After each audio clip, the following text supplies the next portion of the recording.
Greetings, I'm Bishop Dr. Ethan Ogletree. I thank God for you.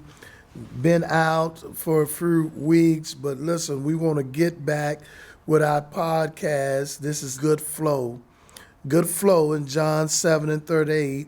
Out of the bellies flow rivers of water. Today's topic, I want to bless you quickly so you can get this. In the Bible, we carry in the level and topic of peace. Peace is a fundamental meaning. It has that of welfare, prosperity, or wholeness, as well as it covers the absence of hostility. To be calm, to make peace. Some of us need to do that. To be at peace, tranquility, untroubled state of free from all disturbances. What happens to disturb your peace or disruption, the unexpected? The date of a delivery comes at the wrong time. You don't know what needs to be met. What do you do when life dreams appear to be late? What do you do when goals appear to vanish? It is early in the year. Remember, and I told you this was going to happen. Here it is, just the first quarter of the year. Some of us believe God is late. Some of us even believe God has misled us, even lied. And some of us, help us Jesus, has left the building. We've given up, thrown in the towel.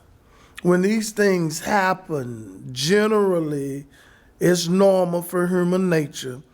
Our peace is disturbed. I'm a component of that. I admit that there are times we have bad sleeping habits, anxieties, certain frustrations, certain ways things make us nervous. When peace is interrupted, you need to write this down. This is important. It affects your cadence. It affects your rhythm. It throws you off. Almost everything about you is thrown off. Some of it intentional, some of it is not. But make sure don't let people infect you or affect you with toxic behavior. I've worked on that. We work on that. Don't let it happen at home, on the job. Be careful with your inner circle at this time. You need people who can stimulate good, not stimulate evil. You need people who can help you avoid distractions. They can encourage you to reach the level of success you're after. That's what we call good flow. I was reading the other day, and Marcus Aurelius, he had a great quote. I thought about it. He said, peace is liberty in tranquility.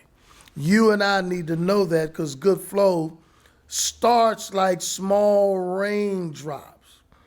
Then they flow and develop into streams, and then streams develop into a river, and eventually that leads to an ocean.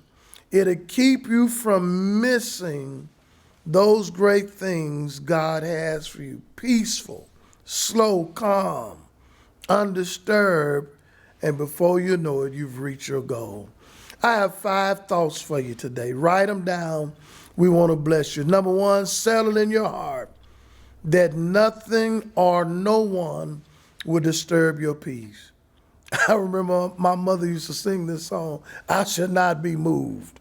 I don't know if that's a good song to sing, but it makes points. It's significant. Your peace is the center of your heart, your joy, your happiness, and your dreams. Your peace should be the silent confidence that you have that no storm mess you up. Jesus told the storm to be still. He told the storm to be quiet. The elements of the world, everything we face, trust me, is still under God's control. Somebody write peace. Somebody call a neighbor, say peace. Number 2, look at this. Develop the discipline of peace and exercise to prepare you in the way and where you are going. In the way, but in the where you're going. I work on discipline myself. That's why I have quiet time to help me peace. Psalms 46:10 is one of those scriptures I use. Be still and know that I am God. I want to know why I need to be careful, peace, what not to get into, but I want to know where I'm going. Can I do and keep that discipline when I get in those environments? Because distractions and people will throw you off of that discipline, and it can affect you. The discipline of peaceful thoughts. I'm practicing a discipline of peaceful thoughts. Write that down. The discipline of being careful of the repeated discussions of misfortunes. I've been listening to some powerful leadership podcasts and reading some major books, and I must admit that I'm working myself out of the trauma of my past, and I'm working for my future. I told the people today in our worship experience about past participles, present participle, but future participles. How do you work on future, not lingering or hanging to your past? Number 3, write it down. Evaluate and identify all factors challenging your peace. Here's something I want you to catch. I'm learning that the root cause of what's been disturbing my peace might not be what I really thought it was. People, situations. So therefore, I've worked on a system that I need to really identify what caused this. What was it, the situation, or was it the person? Was it my negligence, or was it that I let them direct my narrative? I wanted it clarified. I want it identified, but I want it clarified. I want clarity. Repeat this, please. Read the book again. Stay on your knees longer, because you need clarity. And then the discipline I practice now, I don't move until I'm satisfied, until I know God will be happy, until I know I'm going to be peaceful. I don't want to take on something that somebody else was carrying because I misidentified it. I didn't clarify it. And therefore, I got to work on me being satisfied. And therefore, I work on my mental boundaries. Listen to this. Number 4, write it down. Keep your confidence in how far the Lord brought you. He brought you, somebody say, a mighty long way.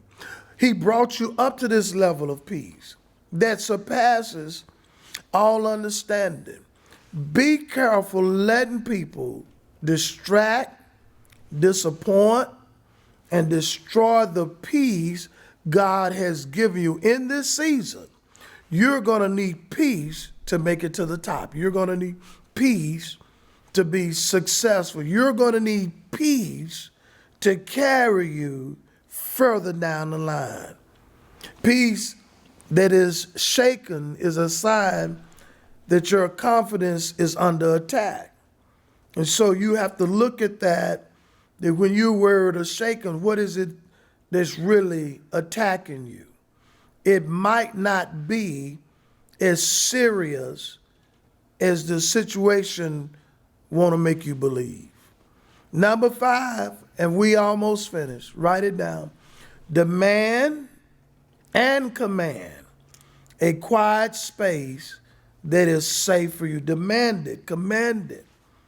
Repeat it. Demand it, command it. I demand no one is going to enter this space. That's why my quiet time is so important. That's why my prep time is so important. I don't want to be disturbed if I'm studying podcasts or reading books. I turn off the TV. I make sure everything is settled, calm, and quiet. I make sure I'm not disturbed or interrupted. Maybe it's not that important to hear that when I'm trying to study or read. And that's why I need to command it. And so then I speak to myself before I go to a job or go to a hospital or go to do something. I share with myself, I'm not going to let anybody, any situation, take this peace from me. Protect your peace, your routine of calmness, or your vision path. Even from physical conditions, you need to protect it. Albert Einstein said, peace cannot be kept by focus or by force. It can only be, watch this, achieved by understanding. Let me repeat that for clarity. Peace cannot be kept by force. Don't lose your focus now. It can only be achieved by understanding. That's why Jesus' teachings were so important. He would disappear from a small number of people, separate himself from a large group. He would go meet with his Father by himself to pray in solitude, but to get peace. I'll close with this. I love this part. Well, my family and I, we've always traveled. I always wanted to do these things with the family, Javon, Jasmine, few others, Pam and I. And even I've done this by myself because I needed to protect my peace, my mental boundaries. I could read and write scriptures and sermons and put things together. I get more creative sometimes. I've discovered some of my best work has been done on these strange retreat vacations.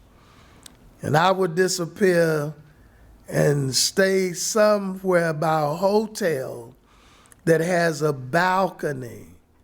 And I can sit there late at night or early in the morning. And I love listening to the ocean and the waves late at night or early in the morning. The peace of the water, it gives me just calmness. It gives me time to think and reflect. I like looking out in the dark, though you can only see the ships floating slowly by. Cargo ships, small boats. In the darkness, your imagination can just run with you and you can feel the wind blowing. I like waking up in the morning, going to the same spot, sitting there, and the sounds of the seagulls singing that now the sun has moved the moon out of the way.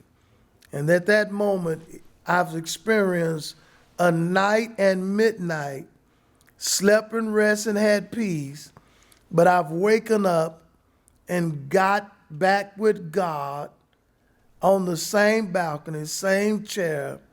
Watch this, I'm in peace with God. I pray those things happen in your life, whoever you are. You might have to change your total environment temporarily to get peace so you can keep moving and experiencing a good flow. Hey, God bless you. I'll see you soon. Connect the dots. Connect with me. Connect with New Destiny. Connect with others. Share this message. May God bless you. Peace.